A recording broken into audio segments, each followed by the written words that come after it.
This is the second time we've run this program, roughly about a year ago. And it's truly our belief that both at NEHAN and our own activities and practice, that it's really the responsibility of everyone to encourage and engage in inclusive discussion and conversation, as well as implementing in their business and business practices.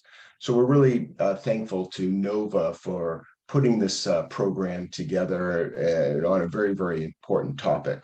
Prior to turning the program over to NOVA, I just want to make one other comment about the Mass Life Science Center. And I'm not sure how much feedback the center gets, but we're very, very thankful at Navigation Sciences, the company that we founded a few years ago. Our investors received about $185,000 tax credit from the center or from the state as a direct result of one of the programs of the Mass Life Science Center, and we're incredibly grateful to that.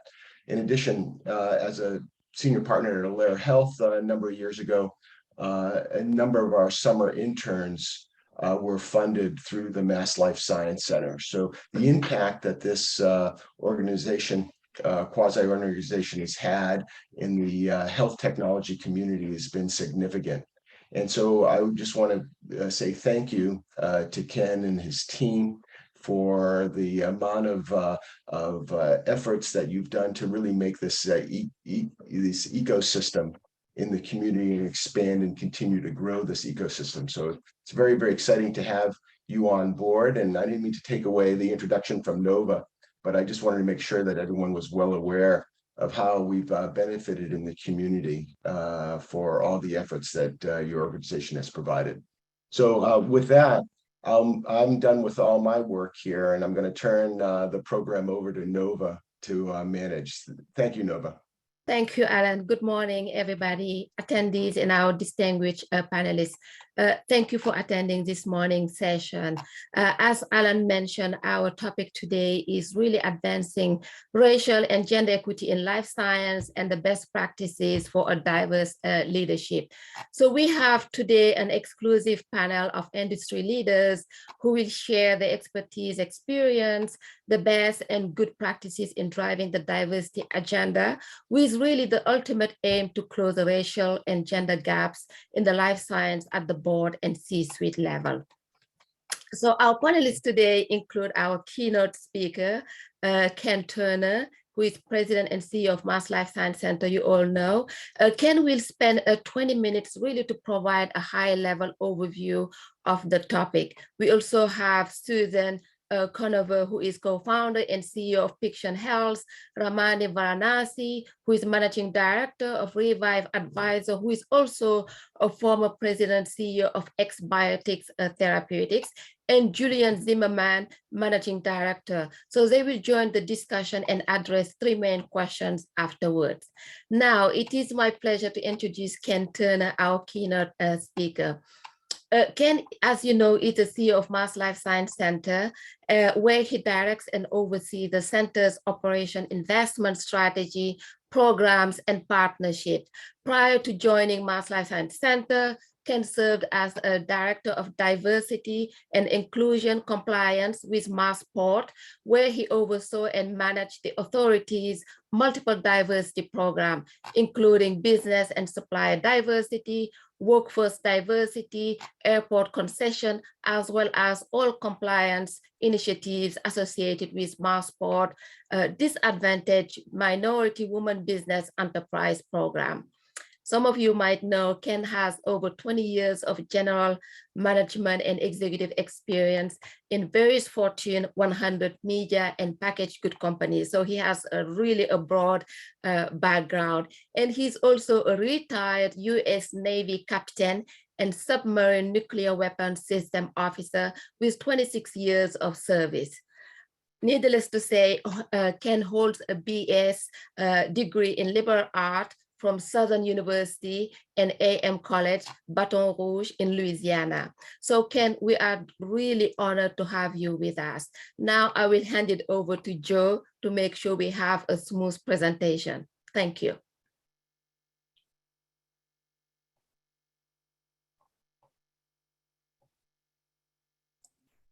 Well, that was the first Monday morning flop. I forgot that I was on mute, so we're off on a roaring start.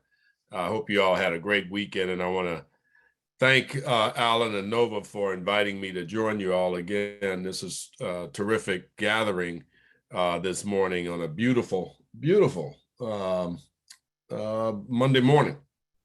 I'm grateful to be here.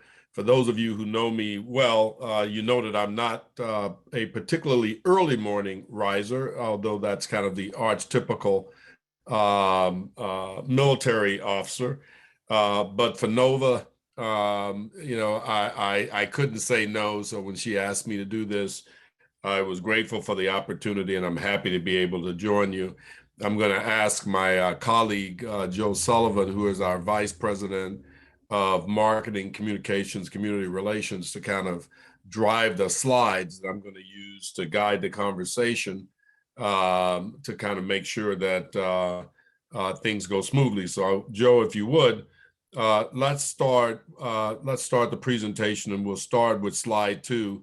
I'm going to talk about, of course, our diversity, equity, and inclusion efforts, but I found that it's always kind of best to start with a little bit of table setting about what the center is all about before I just dive in and start talking about what we do and our current efforts. So indulge me for a moment while I kind of take us back over the history of the center to bring us up to speed. So the Massachusetts leadership position that we enjoy today, not only here in the United States, but in the world when it comes to our life science ecosystem, was not by happenstance. It was most certainly not by mistake. It reflects a forward-looking public policy that continues, through our leadership today. In 2008, the Commonwealth made a $1 billion 10-year commitment to solidify the state's prominence in the life sciences. This ambitious effort, which became known as the Massachusetts Life Science Initiative, created a body, the Life Science Center, which is charged with focusing our goal towards that initiative. In 2018, the Massachusetts legislature passed, and Governor Baker signed an act providing continued investment in the life science industry in the Commonwealth to invest up to an additional $623 million in bond authorization and tax credits over 5 years in education, research, development, and workforce training. With these funds, the center serves as an economic development and investment authority with the mission of supporting the growth and the development of the life sciences here in the Commonwealth. In terms of how we've executed on that mission, since 2008, we have invested more than $850 million into our life science ecosystem, which has generated $4.7 billion of leveraged investments in the Commonwealth. And more importantly, I think, created more than 15,000 jobs here in Massachusetts. And finally, just pulling out from some of those specific examples that you just saw, if you look at the metrics of what our funding has been able to accomplish, public investment in the life sciences have been a significant success, and Massachusetts ranks near or at the top of any metric you can find in terms of R&D spending, NIH funding, and STEM graduates and professionals. Now, what I am also really excited to talk about is what comes next. I'm very proud of what we've been able to accomplish and all of the success that we've been able to point to, but I think that in all honesty, that success has been what I call a bit uneven. So allow me to talk about some of the strategy that we are employing to correct that during my tenure. I asked two organizations when I came on board about 17 months ago, the Boston Consulting Group and KPMG, to kind of help me think about how we should think about our strategy moving forward over the next 3 years. What were the 2 to 3 central things that we should focus the center on? Because I am completely convinced that any broader initiatives beyond that would probably dilute our efforts and not give me the kind of impact that I'm accustomed to having. So I literally said, let's look at 2 to 3 things under my tenure beyond what we already do that we should focus on. And what the last 2 slides kind of shows you is kind of the background work that went into the strategy development, which I am so grateful that my colleagues at KPMG and BCG were able to help us formulate. And so now if we flip to the outcome, as you can see, we've landed on 3 main pillars: innovation, business development, and what we're calling regionalization. I'll talk about each of these in turn, but the thing to take away is that they're overpinned by workforce development, manufacturing, DE&I, and equally underpinned by making sure that we measure what we do with KPIs, really leverage our power to convene and bring together various organizations across the state in a collaborative way. And then, of course, focusing on the center's health as we move forward through our next reauthorization, which is currently scheduled for 2023. So I'm going to go back to innovation. Innovation is all about focusing on the science. When you think about the last 2 years, and I guess to be more specific and to be more correct, the last 2 years plus, because we are still, while some would say coming out of the pandemic, the reality is, I think if we're being fair, that we're living through the pandemic, right? I mean, I think that's probably a fair way to think about it. But I go back and I use one specific example, I think, that really drives this notion around innovation in the ecosystem, and it's Moderna. Over 10 years ago, when mRNA was completely unknown and completely unproven, it was very difficult for Moderna to get funding from our VC partners. And that's not picking on them, that's just simply stating the facts. The life sciences invested in Moderna, and we know how that investment paid out. All 3 vaccines were in effect formulated through research and development of companies that have a footprint here in our ecosystem in the Commonwealth. Moderna being one, of course, J&J being the other, and Pfizer being the other.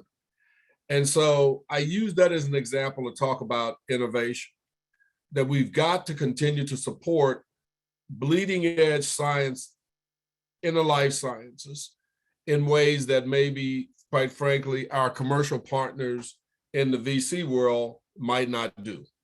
And so I think about it this way: what's the next mRNA that will come down the pike that, were it not for the Life Science Center, may not go through proof of concept and ultimately through R&D and development and into into the world? It's no overstatement to say that because of that research, all 3 of those vaccines have been a shot in our arm, no pun intended, or I guess pun intended, that has brought us, through the pandemic to where we are today. And so I think that's a great example of what I want to focus on when we talk about innovation, is what's the bleeding edge science that might be overlooked were it not for us. Entrepreneurs. I've been spending quite a bit of time over the last few weeks talking with various entrepreneurs in the life science space, and particularly focusing on, again, a segment that might be largely overlooked, which ties directly back to our conversation today, which is DE&I. I've held a series of roundtables with entrepreneurs of color, specifically Asian entrepreneurs and Black entrepreneurs, to better understand the challenges that they're facing as they try to bring their companies through the product development phases and cycles. we've done that pretty, I think, successfully with women entrepreneurs, and we've got programming in place to support them. And I've made a commitment to continue that programming. Those of you who are familiar with the center know that our Next Gen program is a great example of how, a public entity like the center can lean in a space, again, where our private sector partners may be wanting and help to fill the gap. What the Next Gen program does, and I'll go into it just briefly, is basically provide women entrepreneurs in a competitive process a small grant up front, normally somewhere between, say, $70,000 to $80,000, to help fund whatever their emerging concept might be. But more importantly, based on the feedback that we get, are the series of trainings that we provide to those companies over the course of a year. They get somewhere around 6 to 8 modules of training, everything from, how you should fundraise, how you should think about marketing, how you should think about, hiring staff, how to think about kind of the back end of running an organization, all those things that a fledgling company ran by, frankly, a scientist who may not have gone to business school or may not have worked for a corporation would understand. And the feedback we've gotten from, these young entrepreneurs is that that is 10 times more valuable than the funding grant that we give them. Having said that, we're in our 5th round of that program. It's been highly successful. And now we're thinking about what is the Mass Next Gen program, what I'm calling 2.0, which is we're going to continue that program, but how can we build on it and make it even more robust? Let me talk about a bit of the middle, if you would, business development. If you think about what's central to the center, as I talked about that first slide of the $1.5 billion worth of investment in the ecosystem that has driven us to the #1 position that we enjoy so successfully today, a lot of that obviously centers around not just innovation, but really smart, focused, determined, methodical business development. It's about bringing companies to Massachusetts and having them put down their roots here, their stake here, build their company here, grow and attract the companies that are here up, scale them up, and then retain the ones that are here, right? I didn't mention earlier, I think it may have been one of the earlier slides, but when you think about the top 20 biopharmas in the world, 18 of them have a footprint here in the Commonwealth. My job, the job of the center, is to make sure that we're partnering with those private sector partners to make sure that they can stay here in Massachusetts. What I'd like to see more of is what you see in the 3rd pillar, which is what I'm calling regionalization, which is I want to see those companies spread out. If you took a snapshot from space of where companies are clustered in our ecosystem, as you might suspect, there's a core here in the greater Boston, Cambridge area, Kendall Square, the Seaport District. What I'd like to see happen over time with smart thinking is how can we grow that ecosystem beyond our immediate area? Places like our gateway cities, Lowell, Lawrence, Springfield, even west to Pittsfield and Lee. Worcester is a terrific example of the regionalization play. And what I mean by that is if you look at Worcester, between our incubator, which is there by, again, funded by the Life Science Center, first with a $4 million grant in 2017, 2018, I believe. And we just gave them another grant of another $3 million to expand because they've already maxed out in their space. We have AbbVie, which is a major biopharma, as you know. We have UMass Chan Medical School, which is a world-class research institution.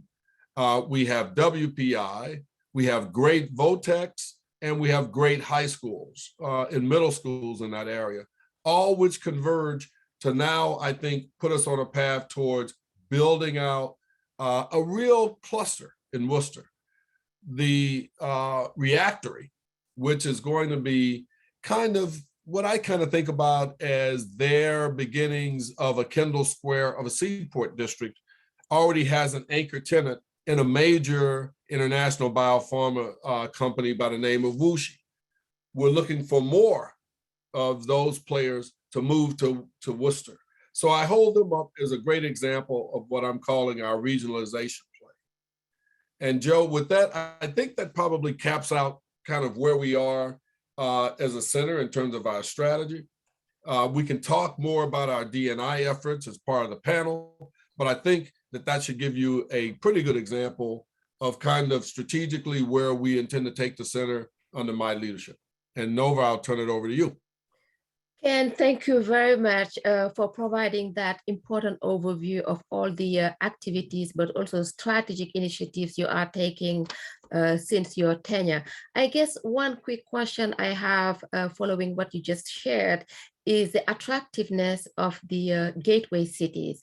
As you know, Boston, Cambridge, there is a local ecosystem that has been built and it's working. But how do you make the gateway cities attractive as much as Cambridge to reach your goals? Well, there are a lot of things in play to answer that question, and it's most certainly a complex one, and I appreciate you asking it. I could come at that, like 15 different ways. First off, you think about just simple practicalities.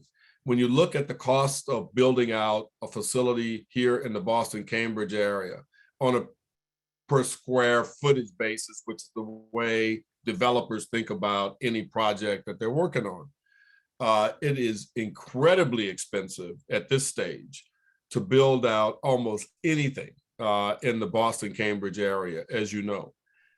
If you move out of the city, that costs significantly lower. So I think that's one advantage. Another advantage to moving out of the city is you think about workforce and workforce development, which, again lends itself in a nuanced way to the DE&I conversation. As you think about manufacturing complex products, which is one of the things I want to see us do more of here in Massachusetts, the gateway cities, I think, just lend themselves more to that effort than the Boston, Cambridge area. Again, because of the cost of doing business.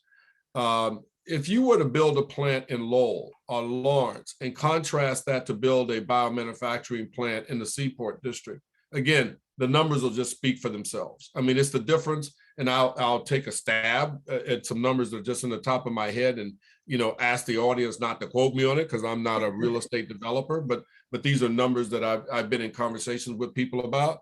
I mean, you're talking about, $130 to $150, plus dollars per square foot versus probably $80 to $90 per square foot when you think about building outside of the city. That doesn't get into other issues like congestion and traffic, or, trying to get around the city through mass transit, which we know can be difficult. All these things are, for example, I'm missing one of the obvious ones, which is housing. Mm-hmm. You think about the average house cost here in the Boston metro area. I think the last number I saw was $700,000. Now, I don't know about you, but a lot of people I know couldn't afford to live in the Boston, Cambridge area, but they could in Lowell or Lawrence or Worcester or Springfield, for example. So that's the way I think we've got to start to think about it. And for those who decide that they want to look at Pennsylvania or Maryland or Georgia or North Carolina, I'd invite them to think about the fact that you have your R&D facilities located here in the Commonwealth, that you enjoy all of the collaboration that comes from being a part of our ecosystem, because that's what really drives innovation, and that's what really drives innovation in our space. But if you're going to build your product, manufacture your product somewhere else, do you want to jump on a plane and have to travel down the Atlantic coast to manufacture your product? Or do you want to get on a train or drive for an hour and a half and be where you need to be and manufacture it in the same state. I think to me, the latter and not the former just makes a lot more sense. Yeah, absolutely. Thank you, Ken. It seems you are taking a holistic approach here really to address the D&I issues we are facing in the state at all levels.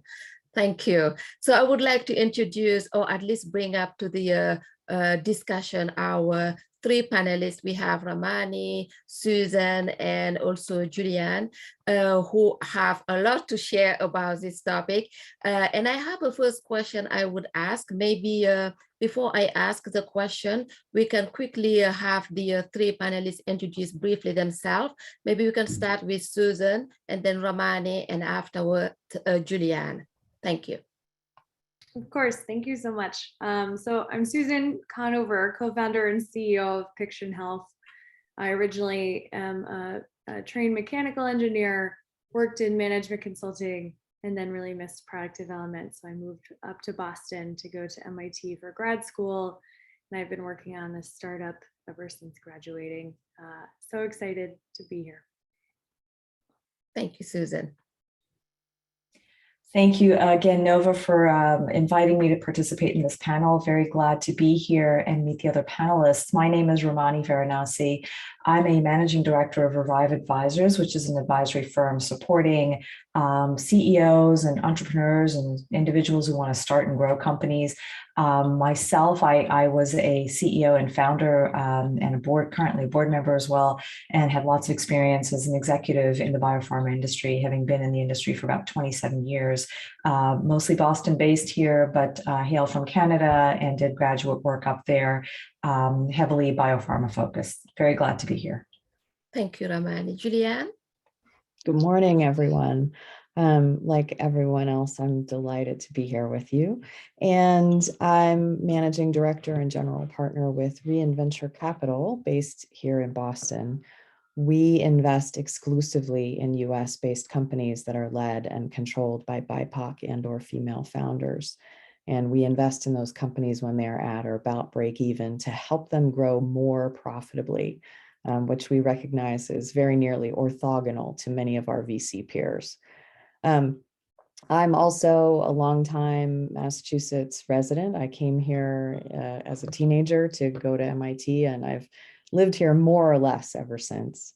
I've been a co-founder of companies, and I've been a mentor, board member, advisor, consultant, grant reviewer, competition judge, and probably a handful of other things that fall into the broad category of working to support and help to amplify the tremendous innovative community that we have here in Massachusetts and our broader networks extending across the US and internationally.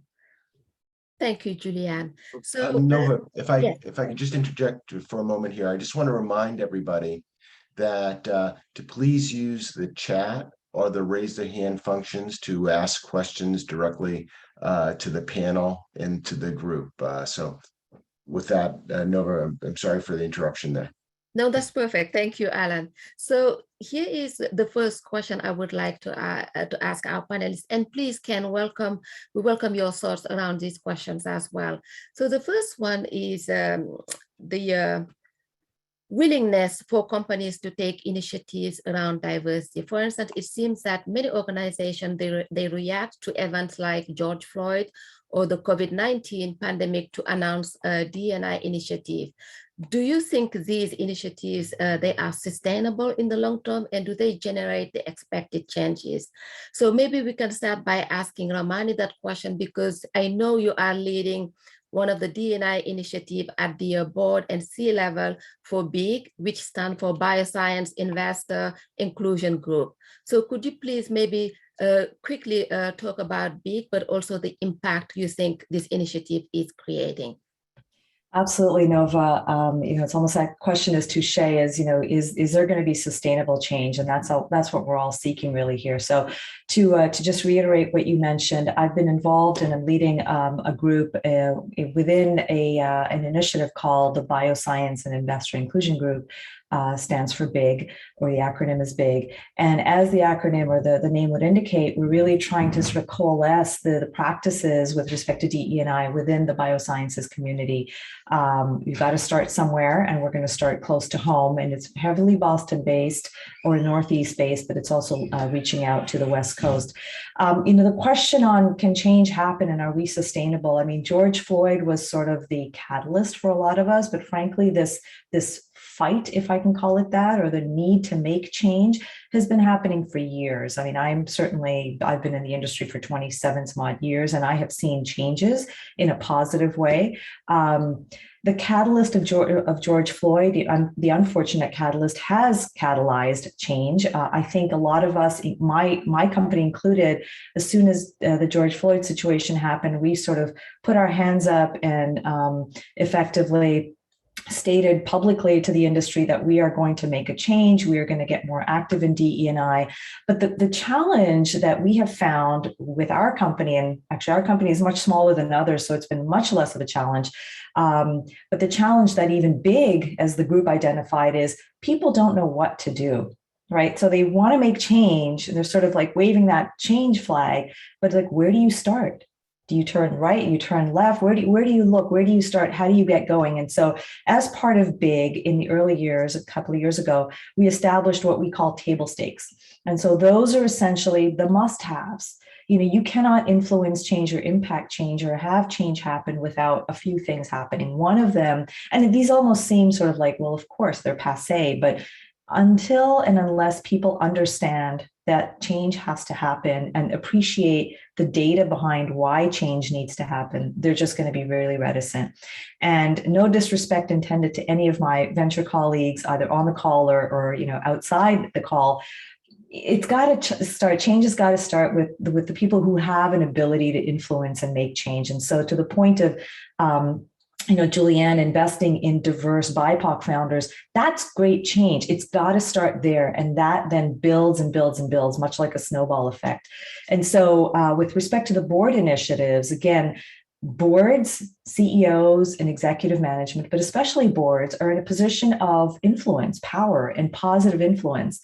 And so one of the things we've spent quite a bit of time talking about is how do we get boards to get better educated and appreciate the need for diversity, equity, and inclusion, supported by the business rationale. And as much as we hate to go down the path of, well, I have to justify this, unfortunately, we're all heavily data-driven, but there's data out there supporting this type of change. So once boards are educated about that, and once you have a board member who is of a diverse background or BIPOC background or underrepresented background, then change just immediately happens. The thinking immediately changes within the board level. And then the board has a bigger and better influence or better opportunity to influence the company in terms of its broader diversity practices. So I think change has to happen. It is happening. I was just in Machu Picchu recently. I'll just add one anecdote here.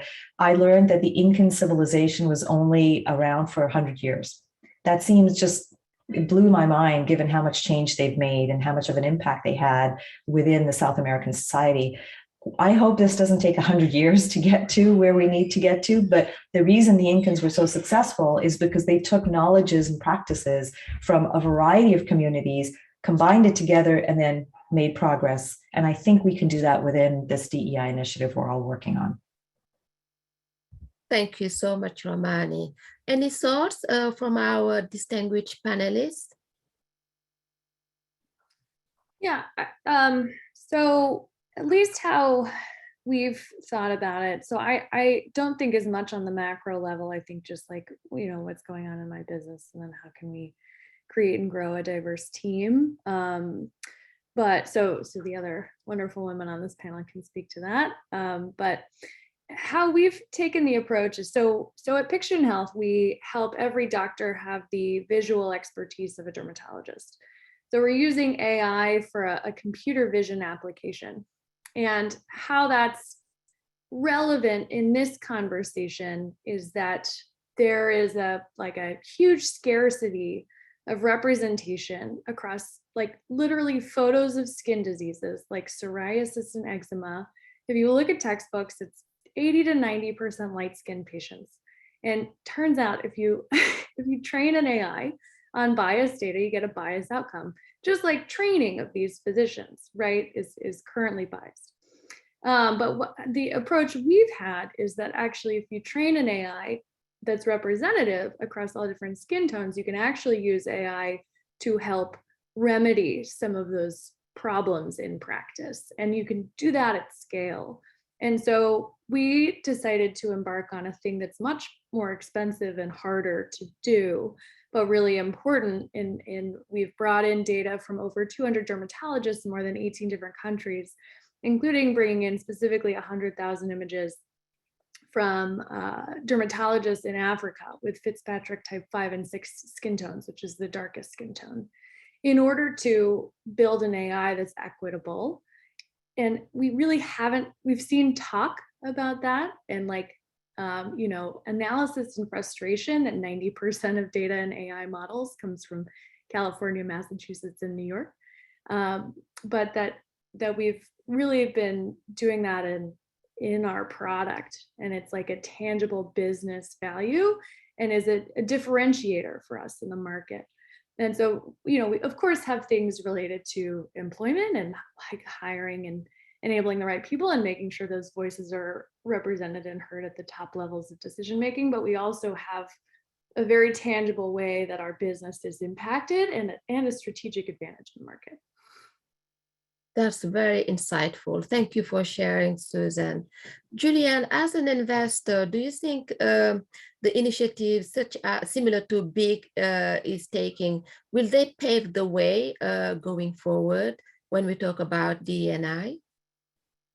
Well, I do think that consortia approaches are very helpful, because while there was a flurry of public declarations following George Floyd's murder, many of those declarations have proven to be empty for a variety of reasons. Some because, as Ramani very aptly pointed out, people made these declarations without entirely thinking through, okay, what will that mean for our organization? How will we follow through, right? So some of it is that, and let's just be plain that some of it is also quite cynical, right? Like, we made the declaration, we solved the problem, it's over, let's move on, right? What we see is that while there are not yet significant shifts in capital, right, over the last couple of years, we've seen record-breaking amounts of capital raised and deployed, both by the private equity sectors at all stages. And while in real dollars, the amount of capital flowing to underrepresented founders, BIPOC, female, veteran, disabled, et cetera, has increased, on a percentage basis, it has remained flat or even in some cases decreased, right? So the news on the capital front is not yet good. However, what we do see is that, as Ramani and Susan have both mentioned, the data are there. So for anyone who cares to look at the data and to make data-informed investment decisions, and that's not just venture capitalists, by the way, that's angel investors, that's government and quasi-government entities, that's LPs, that's universities, right? That's anyone who's deploying capital into promising innovation. Not only do we know from the organizational literature, which is more or less unanimous at this point, that the more heterogeneous your team is, so long as they share alignment of purpose, an aligned team which is heterogeneous is vastly superior at innovation to a homogeneous team. Homogeneous teams are great for executing a script with no deviation. If you have any kind of competitive pressure, any sort of unknowns, any kind of time varying conditions, then you want the most heterogeneous team you can assemble. We know this, right? Like, this is not news. we also know from reports published by BCG and many others that heterogeneous teams not just outperform on innovation, but they also outperform on financial performance, and they have lower risk, right?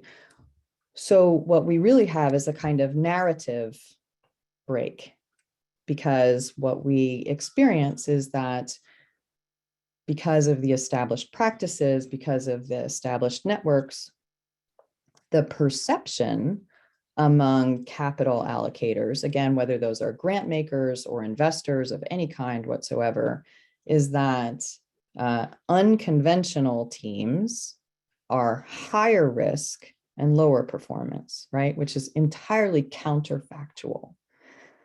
So what we're seeing is a very, very slow realization by those capital allocators that their preconceptions or their models of risk and performance are in fact in opposition to the evidence.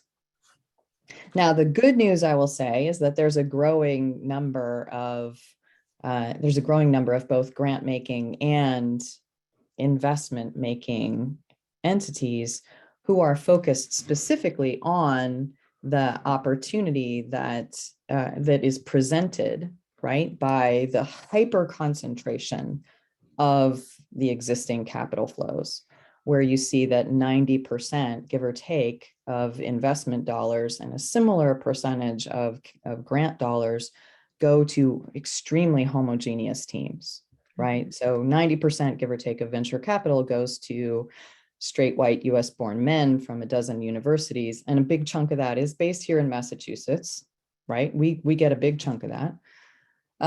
But nevertheless, as Mr. Turner pointed out, and as my fellow panelists have pointed out, that's not necessarily where the opportunity lies. So there's a small but growing number of entities. We're certainly not alone, and we list several of them on our website for anyone who's interested at reinventurecapital.com. But we certainly don't offer a comprehensive census, but there is a growing number of investors who are specifically focused on those diverse-led, diverse-staffed entities that are, by their very construction, positioned to outperform. Mm-hmm.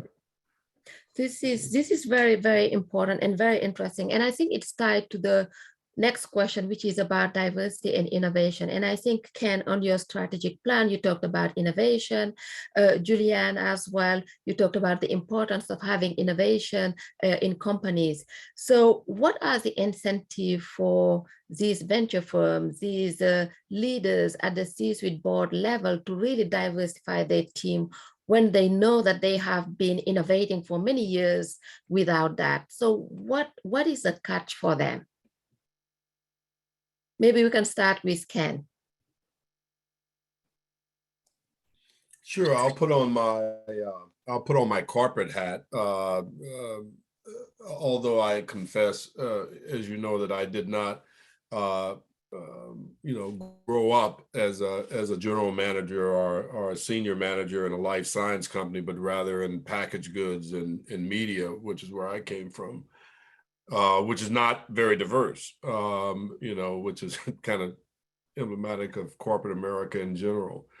I think, Julianne really touched on it, which is, look, the evidence is there, right? The data is there. The data's been there for, God, back when I was in corporate America, 10 years ago, 15 years ago, there were all these studies that were done that says, here's what you get when you get a diverse team versus here's what you get if you get a homogenous team. Like literally scientific data right there in front of you, empirical data. But as human beings, I think we tend to act as human beings, which is, people hire people that look like them, that have similar backgrounds to them, people that quote unquote you like, that you're comfortable with. It's not necessarily overt or conscious racism. It's not like, it's not like it's, these guys belong to the Ku Klux Klan or some white supremacy group. It's just human beings being human beings, right? And the trick and the challenge is, and Julian has touched on it, Romani's touched on it, Susan's touched on it in their comments, is kind of breaking out of what you're comfortable with. That's really my view of it. I think that's what it comes down to, breaking out of what you're comfortable with. I think maybe it was Romani who made the comment about if you get a diverse member on your board, then just by doing that, it starts a snowball effect, a catalyst effect, because now you brought somebody in who's not like everybody else. They're going to think differently. They're going to make people think differently. They're going to bring maybe a new found perspective to the conversation, et cetera, et cetera, et cetera. So, in my mind, as a person of color and an executive that worked in a very non-diverse corporate world when I was in corporate America, I would just simply say that the data is there, right? It truly, truly is there. I don't know how. I just don't know how much. I don't know what else you can do. I mean, I'm a bit frustrated even trying to articulate it, because I just don't know. It just flies in the face of evidence. It just does. Mhm.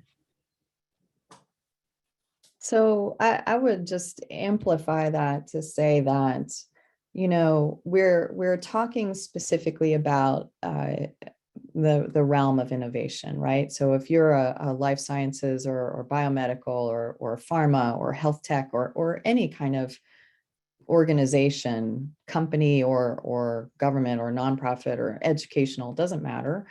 If you're any kind of organization working to advance the forefront in those sectors, by definition, you are venturing out into the new, into the untested, into the as yet not well trodden, right?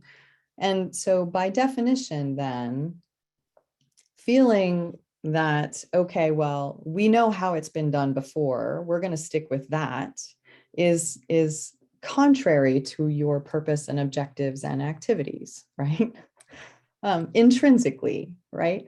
So thinking as you've posed it, Nova, well, we know how to innovate. We've been innovating for years, decades, whatever the length of time may be. In the case of some of our academic institutions, centuries, right?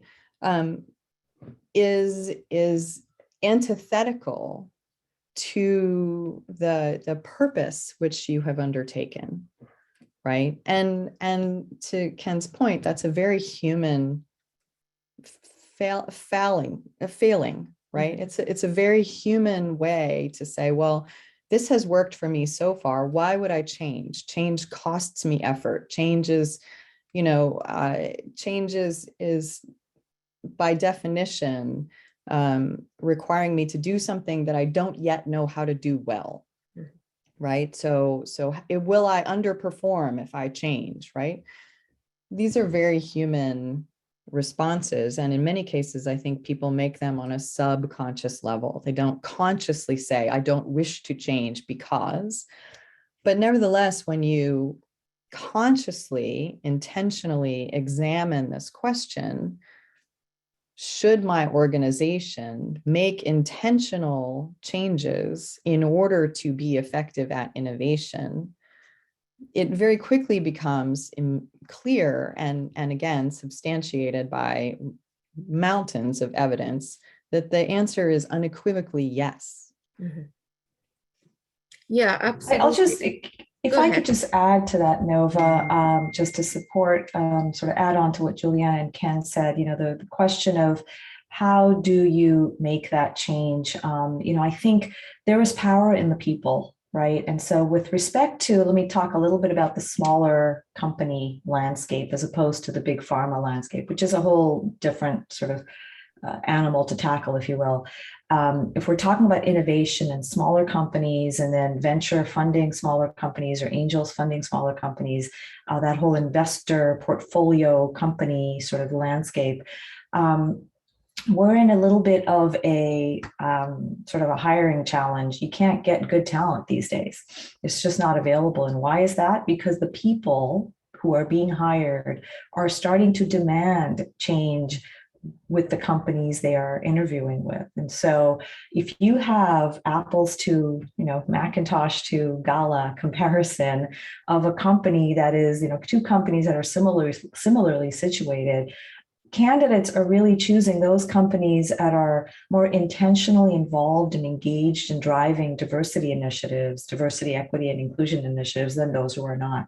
And so the people themselves are starting to demand change. And I think there's the power in the people. When George Floyd, that situation happened, people stood up or knelt and said, no, we demand change. And that's really happening on the hiring front, not just at junior levels, but at senior levels as well. And I think that, again, with the power of intention and people saying, no, I'm not going to go to this company because this other company offers the type of change I want to see, the boards and the executive management of those companies that are unable to hire are going to have to just look themselves in the mirror and say, what's wrong with us? And it's very clear. It's very apparent. There's going to be a lot of Monday morning quarterbacking happening. But at the end of the day, it's very simple. If you do not change with the times, you will be left behind.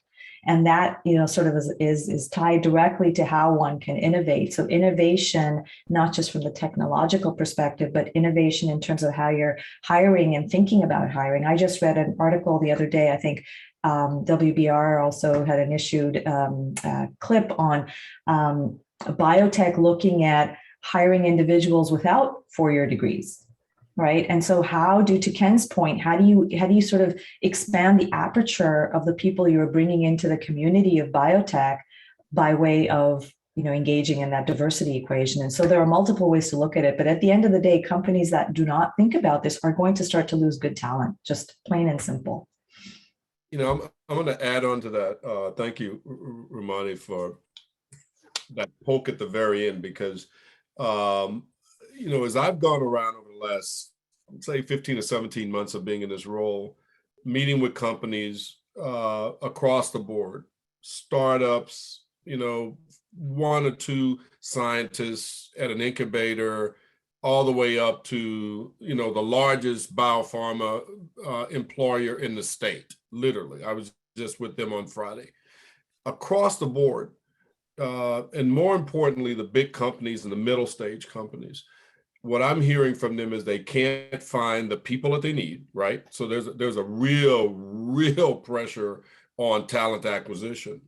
And then as we think about the 23 million square feet of life science space coming online over the next 3 years, our friends at MassBio calculate that will require another net 40,000 jobs added to our ecosystem. So the message that I've been delivering to them consistently is, if we got a problem today, we're going to have a real problem tomorrow. And so we've got to think differently. And that thinking differently is what Romani just referred to. I'm asking them to say, as you look at your jobs, do a real critical scrub of your credentials.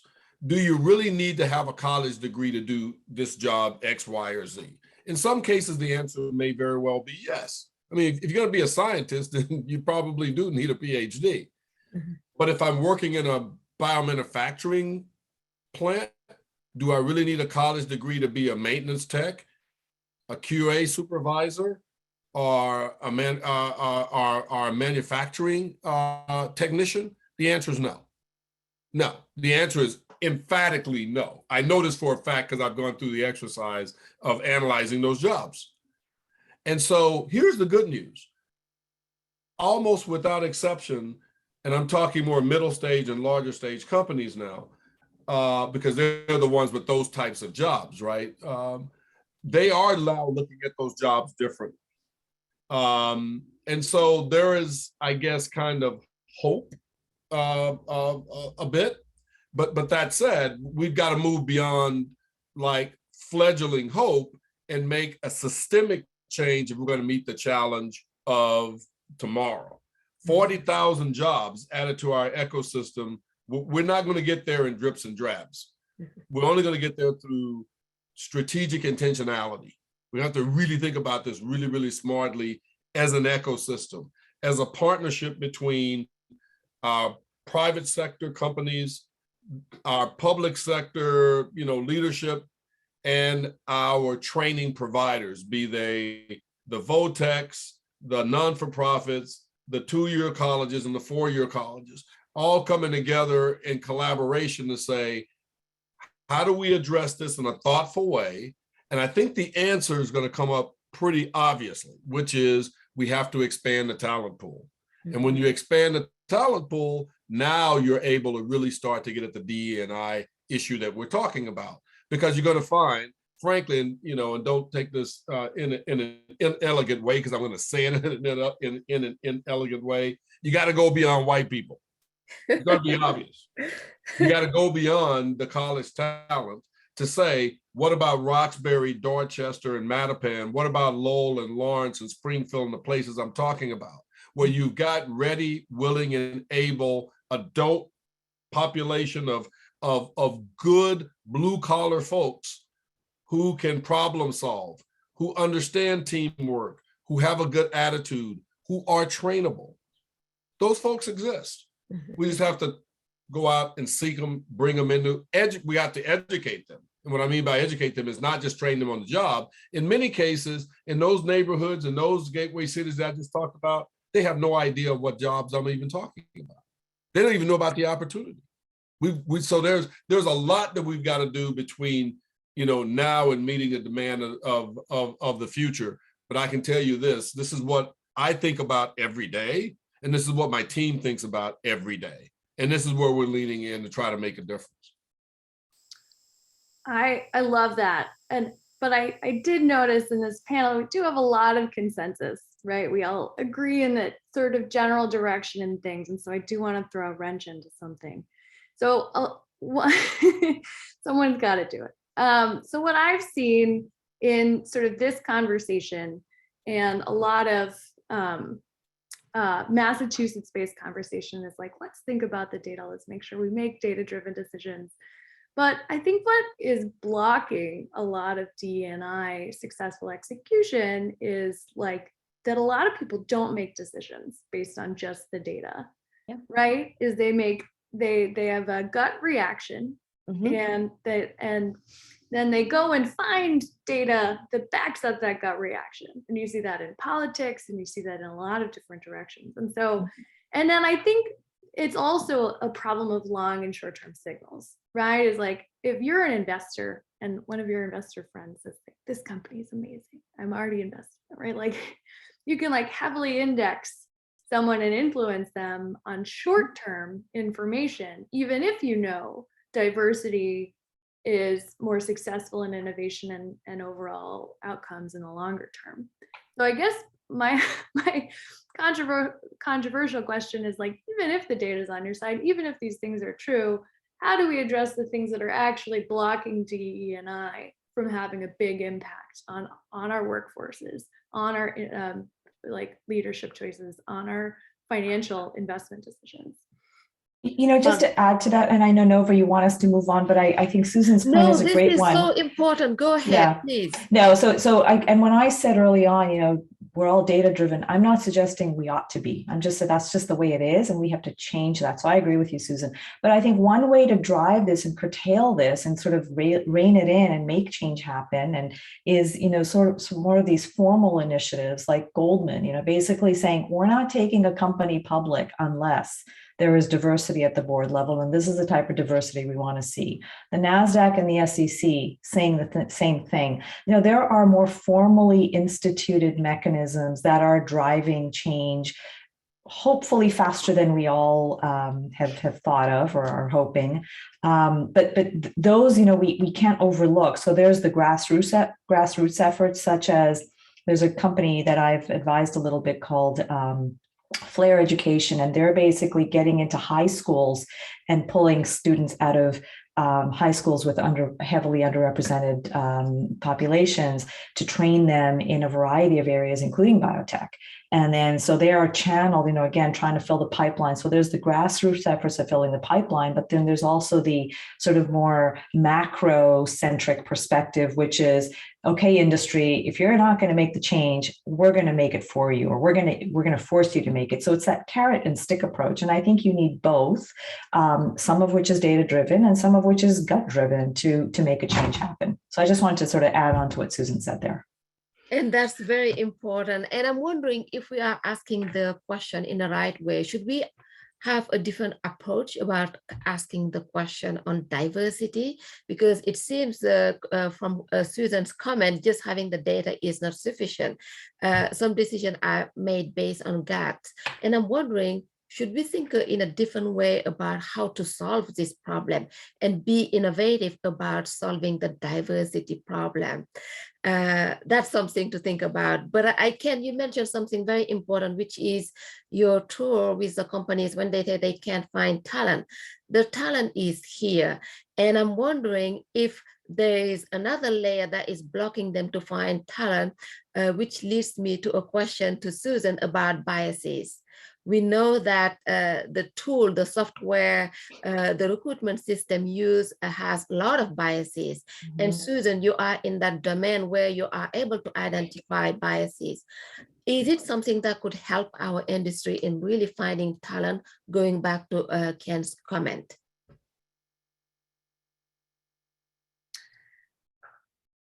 Yes. So I guess there are many different ways I could answer this question. I think, awareness is always like the first step on any change engine. I guess, so everything you've said, like, and is out there, right? Is like, if you make sure you can't tell the gender or race of a candidate, right? You won't have biases against that email that you get from that person's name, that sort of thing. I think, and so how do we tease those out? It is really tricky though. Like if you look at the fundraising process, that starts with an email, that starts with a reference from someone they know, and you do a warm intro, right? Which is like, it's the first filter, right? It's kind of hard to tease out. And then it's a lot of conversations. And so like, for me, at least in the fundraising process, it's been a little bit trickier, I think, than the average. And I think that's because I can craft my story, but then I get asked, as a woman, and like a minority in this field, even though women aren't a minority, it's different questions. I get asked questions based on risk, right? Like, what's going to stop competitor A from winning in this, like, like, how are you thinking about this area of risk or that area of risk? And if I answer those questions as they're posed, no one will decide to invest in me, because people don't make investment choices based on fear. They make investment choices based on opportunity and excitement. And so my task, which I'm still not great at, but trying to improve on, is flipping the conversation from like, what's going to stop this person from beating you, to how we're going to win is this. But I have to answer the first question like 1 or 2 words and then flip it. So I'm trying to learn that judo, and I don't think, of course it's not fair, but at least there are strategies and tactics for people like me in order to be able to raise the money that we need in order to grow. So Nova, can I just add to that? Oh, yeah, sure. Really briefly, just to address your question, are we framing the question in a different way, or should we frame it in a different way? The way when we were having these conversations with the bioscience and inclusion investor inclusion group, we talked about diversity not as a problem, but as not as a problem to solve, but as an opportunity to leverage, right? So there is a vast sort of fertile ground, and we haven't even started to harvest what we can harvest. And so we see this as an opportunity to fill these roles, to build companies with talent that we haven't even tapped into. And if you, I think, flip it that way, then investors will say, wait a second, there's an opportunity we're missing out on. Then you've now started to create kind of a green field for them to go after. Yeah. And I think that same perspective, or that same judo, as Susan referred to it, applies when you're talking about the board and the C-suite and the executive level, right? So not only do we have a shortfall of labor talent, but we have a shortfall of senior talent at the same time as Massachusetts bleeds out our graduate and postgraduate alumni of our top tier universities to other states, right? So we have fantastically well credentialed and educated and experienced people, including from our business schools. We don't manage to keep them here, right? So as a board or as a C-suite, re-examining what are we missing out on, as opposed to, would we have to lower the bar, which is a ridiculous question that people keep saying, right? It's that risk versus opportunity perspective. And saying, look, because we are a data-driven organization, because we are an innovation-driven organization, we know that the opportunity in front of us is to bring aboard a more heterogeneous, more diverse, more innovative leadership team, as well as at every level of the organization, all job roles and functions. And therefore, we require it as one of our key organizational strategic priorities for our success. We require this, right? And then making that requirement and communicating that requirement consistently at all levels of the organization as the key strategic driver of future success that it is, right? Then as recruiting, again, at all levels, but particularly at the leadership levels, looking for add, not fit, right? We have this cultural fit thing, right? Which is it sounds like it makes sense.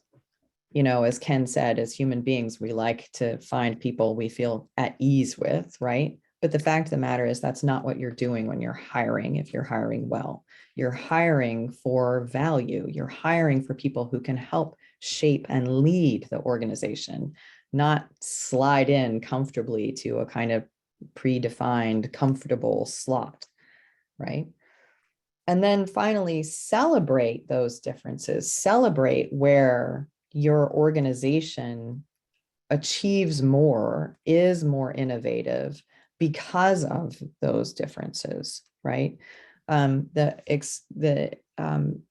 analogy or the example that I use with many of my mentees is, because most of them were technically trained either as engineers or scientists, they're very comfortable having a whiteboard argument, right? Where we have a battle of ideas and the best idea wins, right? Well, so here's the thing. If you're all aligned on purpose, what's the problem we're trying to solve? What does success look like? Then you want to have the best whiteboard argument you can possibly have, because that is how the best ideas will arise. However, if you don't have alignment, right? So if you don't have consistent communication about what our strategic priorities and what our success and what our objectives are, then it's just a slugfest. You're just having a brawl, right? Because you're just battling it out who can basically, make their argument more forcefully.